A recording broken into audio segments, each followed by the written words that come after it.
Hello students, bless you all. मैं सुधा पांडे, आपकी हिंदी शिक्षिका, आज पुनः हिंदी अनुगूंज पाठमाला कक्षा 7 के पाठ 3 खेल दिवस नामक पाठ को लेकर के उपस्थित हुई हूँ। स्टूडेंट्स, आज के इस वीडियो में हम इस चैप्टर के अभ्यास कार्य को पढ़ेंगे।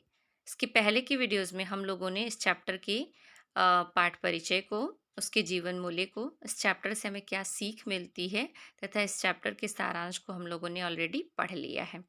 और आज के इस वीडियो में अभ्यास कार्य पढ़ेंगे और नेक्स्ट वीडियो में हम इसी चैप्टर के क्वेश्चन आंसर को और जो भी चीज़ें बची होंगी वो सारी चीज़ें हम पढ़ेंगे। स्टूडेंट्स, तो ये है हमारा अभ्यास कार्य। क्वेश्चन नंबर फर्स्ट और सेकंड जो है वो हम कॉपी में करेंगे, मीन्स रिटन फॉर्म में करेंगे, और ये हम अपने बुक में देख लेते हैं। तो वन बाय वन करके हम पहले अभ्यास कार्य को पढ़ेंगे, फिर नेक्स्ट वीडियो में हम अपने क्वेश्चन आंसर को पढ़ेंगे। क्वेश्चन क्या है? क्वेश्चन नंबर थर्ड है, सही गलत का निशान लगाइए। ताकाहाशी को पोलियो था? जी नहीं, ताकाहाशी को पोलियो नहीं था, बल्कि वो बौना था, छोटे कद का लड़का था। ठीक है। हेडमास्टर इनाम में सब्जी ही दिया करते थे? बिल्कुल सही, वो इनाम में सब्जी ही दिया करते थे और इस सब्जी देने के माध्यम से वो खेल दिवस को यादगार बनाना चाहते थे। और एक चीज़ और था कि वो चाहते थे कि इस सब्जियों के माध्यम से लोग खेल दिवस के बारे में अपने अपने घरों में चर्चा करें, बच्चों के पेरेंट्स, है ना। नेक्स्ट देखते हैं ग, तोमोए के बच्चे सब्जियां पाकर बहुत खुश होते थे? बिल्कुल गलत। ये इसमें मैंने सही लगा दिया है, लेकिन तोमोए के बच्चे जो थे वो सब्जियां पाकर खुश नहीं होते थे। मैं आपको यहाँ पे बता देती हूँ, ये क्रॉस कर देती हूँ, ग नंबर ये गलत है। ठीक। फिर है, तोतो चांद को इनाम में पालक की एक गड्डी मिली थी? नहीं, तोतो चांद को 2 कंद और कुछ प्याज मिले थे। ठीक है। नेक्स्ट देखते हैं, ताकाहाशी हर दौड़ में फर्स्ट आया था? बिल्कुल सही, ताकाहाशी हर दौड़ में फर्स्ट ही आया था। नेक्स्ट देखते हैं, खेल दिवस पर कौन कौन से खेलों का आयोजन हो रहा था? तो खेल दिवस पर 4 खेलों का आयोजन, और भी खेलों का आयोजन हुआ था, लेकिन यहाँ पे 4 ऑप्शन दिया है तो हम 4 चीज़ों को पढ़ेंगे। पहले देखते हैं रस्साकशी। ख है 3 टांग की दौड़, और तीसरा नंबर कार्प मछली दौड़, और एक चौथा नंबर है रिले दौड़। एक और खेल का आयोजन होता था जिसमें एक माँ को ढूंढो करके था, वो भी खेल इस स्कूल में आयोजित होता था। ठीक है। अब हम क्वेश्चन नंबर 5 को देखेंगे। ये पाठांश पर आधारित प्रश्न है कुछ। पहले हम पाठांश को पढ़ेंगे, फिर उससे रिलेटेड क्वेश्चंस को पढ़ेंगे। बात क्या है? तुम्हें क्या अपने इनाम नहीं चाहिए? उन्होंने पूछा। तब आगे कहा, अपनी अपनी माँ से कहना कि आज रात खाने में वे यही पकाएं। ये सब्जियां तो तुम्हारी कमाई हुई हैं, यानी आज रात के खाने में अपने परिवार के लिए तुम भी अपनी मेहनत से लाया हुआ कुछ जोड़ रहे हो। सोच कर देखो कैसी लगती है यह बात, ज़रूर खाने में बड़ा स्वाद आएगा। और सच बात तो सही थी। जिंदगी में पहली बार तो चांद की ओर से खाने में कोई योगदान होने वाला था। मैं माँ से कहूँगी कि वे आज रात मसालेदार कंदे ही बनाएं। उसने हेडमास्टर जी से कहा, प्याज का क्या बनेगा, यह मैं अभी तक तय नहीं कर पाई हूँ। आगे देखते हैं। हमारा पाठांश समाप्त हो गया है और हम उससे रिलेटेड क्वेश्चंस को पढ़ेंगे। सब्जियों के विषय में कौन किन्हें समझा रहा था? तो इसका आंसर होगा, सब्जियों के विषय में हेडमास्टर जी बच्चों को समझा रहे हैं। ठीक है। नेक्स्ट क्वेश्चन है, परिवार के लिए रात के खाने में क्या विशेष हो सकता था? इसका आंसर होगा, परिवार के लिए रात के खाने में विशेष यह हो सकता था कि बच्चे अपनी मेहनत से लाया हुआ कुछ, यानी कि इनाम में मिली सब्जियों को पकाएं। ईमान नहीं है, इनाम है यहाँ पे, ये जो है ईमान है। ठीक, इसकी जगह पे इनाम हो जाएगा। आप अच्छे से देख लीजिएगा और इसको कट करके बना लीजिएगा। आपकी बुक में दिया होगा लेकिन इसमें मिस्टेक हो गया है, तो आप इसको सही कर लेंगे। ठीक। नेक्स्ट देखते हैं, तोतो चांद को दौड़ में क्या इनाम मिला था? तोतो चांद को दौड़ में 2 कंद मिले थे और कुछ प्याज मिले थे। ठीक है, यहाँ पे कंद मिले थे, बस मैंने, हो जाता है ये कभी कभी, तो यहाँ पे 2 कंद कंद और प्याज मिले थे। ठीक, 2 कंद और प्याज मिले थे। वह अपने इनाम के विषय में क्या सोच रही थी? तो चांद के विषय में पूछ रहा है कि वह अपने इनाम के विषय में क्या सोच रही थी। तो वह अपने इनाम के विषय में सोच रही थी कि वह माँ से कहेगी वे आज रात के खाने में मसालेदार कंद ही बनाएं। नेक्स्ट क्वेश्चन देखेंगे। सही कथन के आगे टिक का चिन्ह और गलत के आगे क्रॉस का चिन्ह लगाइए। तो मोए में खेल दिवस 3 नवंबर को मनाया जाता था, बिल्कुल सही।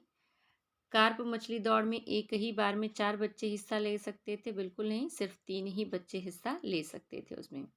माँ को ढूंढो खेल में बच्चे दिशा भूल जाते थे, जी नहीं, ये ऐसा जो दिशा भूलने वाला काम था वो कार्प मछली दौड़ में होता था। ठीक है।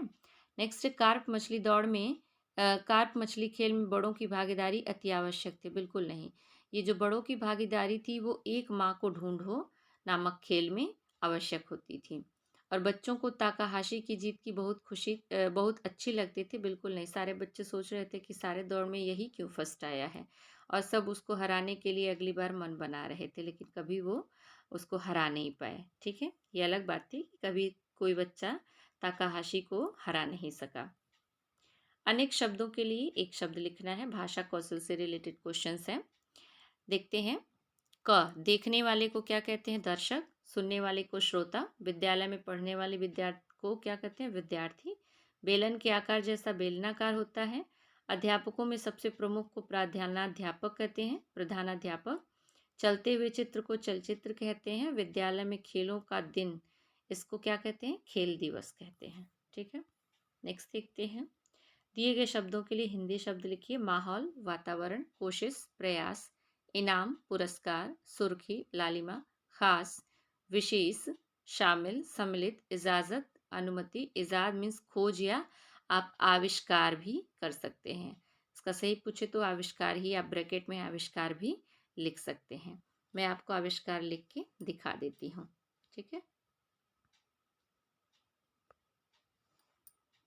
ये देखिए यहाँ पे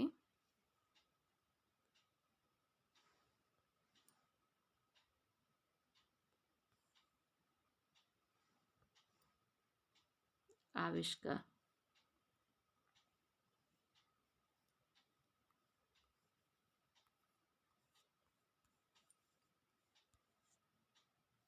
ठीक है, ऐसे आप ब्रैकेट में बना के लिख लेना इसके बगल में।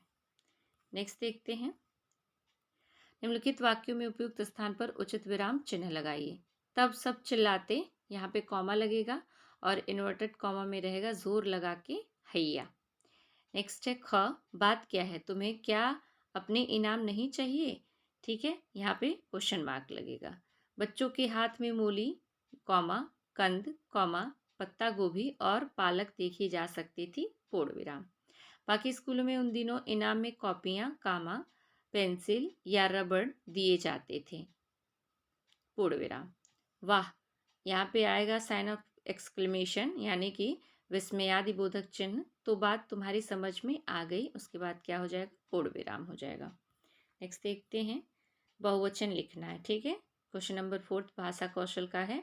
बहुवचन लिखिए। सब्जी, सब्जियाँ, सीढ़ी, सीढ़ियाँ, बिल्ली, बिल्लियाँ, मछली, मछलियाँ, मूली, मूलियाँ, पेंसिल, पेंसिलें।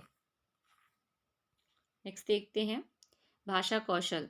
संख्यावाचक विशेषण या संज्ञा या सर्वनाम की संख्या का बोध कराते हैं। जैसे तो चांद को मिले 2 कंद और कुछ प्याज। इन्हें निश्चित व अनिश्चित संख्यावाचक विशेषण में बांटा जाता है। मतलब ऊपर ये आपको समझा रहा है और नीचे उससे रिलेटेड आपको उदाहरण दे रहा है, मतलब एक्सरसाइज दे रहा है, वो आपको करना है। लकड़ी की आड़ी रखी टोकरी में एक लिफाफा उठाना पड़ता था। तो ये क्या हो जाएगा? निश्चित संख्यावाचक, क्योंकि एक दिया है तो एक निश्चित संख्या है, तो वहाँ पर आप निश्चित संख्यावाचक लिखेंगे। बाजार से 1 दर्जन केले ले आओ, यहाँ भी निश्चितवाचक होगा, क्योंकि यहाँ भी एक मेंशन कर दिया है कि कितने दर्जन, मीन्स 1 दर्जन, निश्चित संख्यावाचक। खेल दिवस में बहुत से लोग आए, अनिश्चित संख्यावाचक, क्योंकि बहुत से लोग में 2 लोग, 4 लोग, 5 लोग, 6 लोग, कितने भी लोग हो सकते हैं। कुछ बच्चे मैदान में खेल रहे हैं, कुछ बच्चे खेल रहे हैं, कितने नहीं पता, तो इसलिए यहाँ पर भी क्या हो जाएगा, अनिश्चित संख्यावाचक। ताकाहाशी ने हर दौड़ में प्रथम स्थान किया, निश्चित संख्यावाचक होगा, क्योंकि प्रथम जो है, प्रथम द्वितीय तृतीय ये जब आते हैं तो वो निश्चित संख्या का बोध कराते हैं। नेक्स्ट देखेंगे छठा नंबर, पाठ से गुणवाचक विशेषण छांट कर लिखिए। यहाँ पे कुछ शब्द मैं लिख रही हूँ, लंबी, गर्व, खुश, सुनहरे, नन्हे, सीधी, बड़ी सी, नए। ठीक है, ये आपके कुछ गुणवाचक विशेषण हैं। ठीक है, तो ये था हमारा चैप्टर 3 का अभ्यास कार्य। और अब हम नेक्स्ट वीडियो में इसी चैप्टर के क्वेश्चन आंसर को पढ़ते हैं। मिलते हैं नेक्स्ट वीडियो में, तब तक के लिए बाय बाय।